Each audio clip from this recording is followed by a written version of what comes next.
भूतिया साइट। विक्रम अभी अभी इंजीनियरिंग कंप्लीट करके नौकरी की तलाश में होता है। तभी उसे एक जॉब का ऑफर आता है और उसे कॉल आता है। Hello, am I talking to Vikram? Yes sir, मैं एक कंस्ट्रक्शन कंपनी से बोल रहा हूँ। हमें आपकी प्रोफाइल बहुत पसंद आई है। क्या आप हमारे साथ काम करना पसंद करेंगे? व्हाई नॉट सर, अब मैं तो इंतजार ही कर रहा था। Sure sir. विक्रम तुरंत नौकरी के लिए हाँ कर देता है और अगले दिन ही केरल के लिए निकल जाता है। केरल पहुंचकर विक्रम जब कंपनी में जाता है। Excuse me sir, may I come in?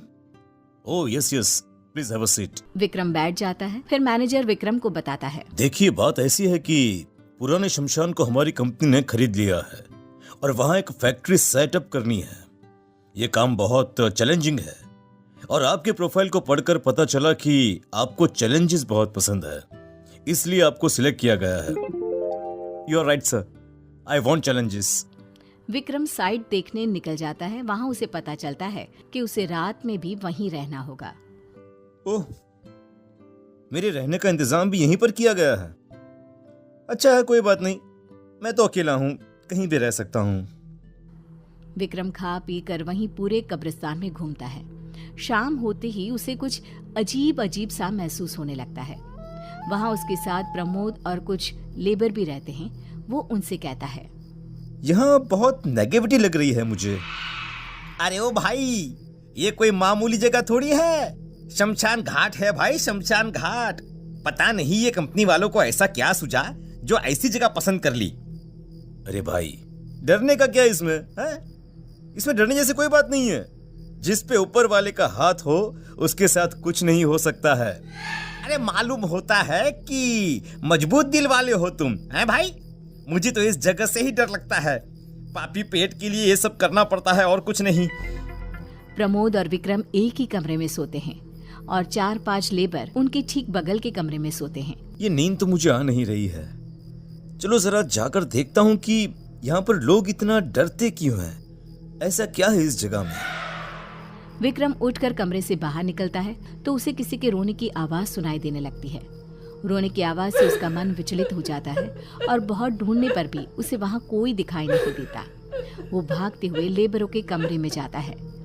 यहाँ पर सब कुछ सही है, सब सो रहे हैं, फिर ये किसके रोने की आवाज थी?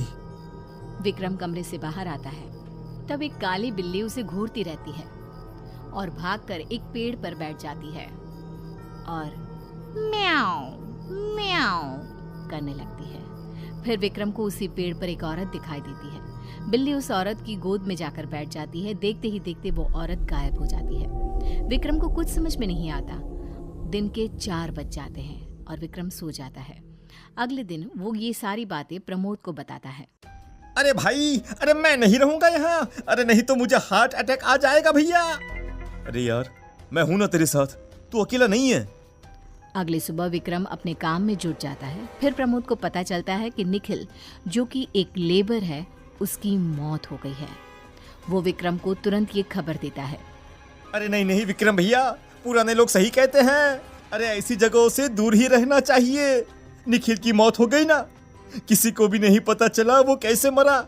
बाकी मजदूरों का कहना है कि यहाँ रूहें घूमती रहती हैं। लेबर लोग बोल रहे थे कि वो लोग यहाँ से चले जाएंगे। जिसको जाना है वो जाए, मैं इन सब में विश्वास नहीं करता हूँ। मैं इस प्रोजेक्ट को पूरा करके ही यहाँ से जाऊंगा। सभी लेबर प्रमोद और विक्रम के साथ निखिल की बॉडी का दाह संस्कार करते हैं। अंतिम संस्कार पूरा होते ही उसी शाम सभी लेबर विक्रम के पास आकर कहते हैं, अब देखिए साहब, ऐसे जोखिम में हम यहाँ पर नहीं रह सकते हैं। कल का सूरज निकलते ही हम सब अपने अपने गांव चले जाएंगे। हाँ। रात को निखिल की मौत से विक्रम को बेचैनी हो जाती है। उसे लगता है मानो कोई उसे आवाज दे रहा हो। वो कमरे से बाहर निकलता है। फिर उसे महसूस होता है कि कोई उसका पीछा कर रहा है। थोड़ी देर चलते हुए उसे ये एहसास हो जाता है कि कोई आत्मा उसके पीछे है। फिर वो उसी जगह पहुंच जाता है जहां उसने निखिल की लाश को आग लगाई थी। थोड़ी ही देर में बहुत सारी आत्माएं उसे घेर कर खड़ी हो जाती हैं। विक्रम अपनी जान बचाने के लिए कमरे की ओर भागता है और पसीने से भर जाता है। फिर बेहोश हो जाता है। अगली सुबह प्रमोद उसे इस हालत में देखकर पूछता है, अरे ओ भाई, अरे तुम फर्श पर क्या कर रहे हो वहां पर? यार मुझे माफ कर दे। तुम लोग सच ही कह रहे हो, आत्माएं होती हैं। हमें कुछ करना होगा, किसी भी तरह हम दोनों को यहां से निकलना होगा, वरना सभी लेबर आज चले जाएंगे और हम दोनों यहां पर अकेले रह जाएंगे। सर, पर ये लेबर नहीं जा रहे हैं, उन्होंने अपना फैसला बदल दिया है। जब मैं नहीं डर रहा तब आप कैसे डर सकते हैं? अरे ऐसी बात नहीं है प्रमोद भाई, तुम मेरी बात समझ ही नहीं रहे हो। कल रात जो हुआ तुम सोच नहीं सकते हो, मैंने किस तरह से खुद को बचाया है। विक्रम सारी बातें प्रमोद को बता देता है। प्रमोद की रूह कांप उठती है। अरे सर, मैं तो कहता हूं कि जिसको यहाँ पर रहना है रहने दो, हम चलते हैं यहाँ से। चलो अभी निकल चलते हैं। विक्रम और प्रमोद अपना सामान बांध कर निकलने लगते हैं, लेकिन लेबर उन्हें घेर लेते हैं और जाने नहीं देते। साहब, आप लोग नहीं जा सकते हैं। अरे भैया, हम तो जा रहे हैं, जिन्हें मरना है वो मरे यहाँ पर। हम तो कब के मर चुके हैं साहब, अब क्या मरेंगे?